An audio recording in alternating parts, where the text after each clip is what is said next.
Hi everyone, welcome back. In this video, we're going to learn how to work with tabs and groups in Excel.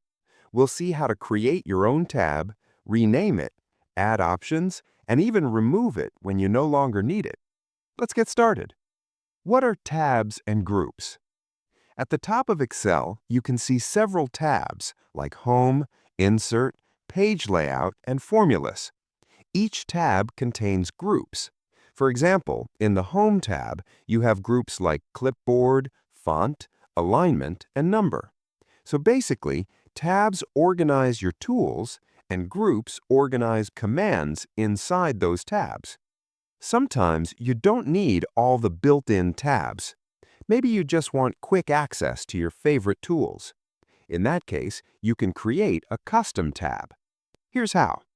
First, click File, then Options. In the dialog box, go to Customize Ribbon.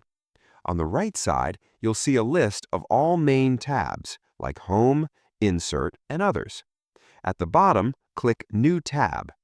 Excel will add a new tab and a new group under it. Now, let's rename it. Select the new tab, click Rename, and type a name you like. For example, My Tools or Tutorials Point. Click OK. You now have your very own tab. Click OK again to see it appear at the top of Excel. Right now, it's empty, so let's add some tools. Go back to File, Options, Customize Ribbon.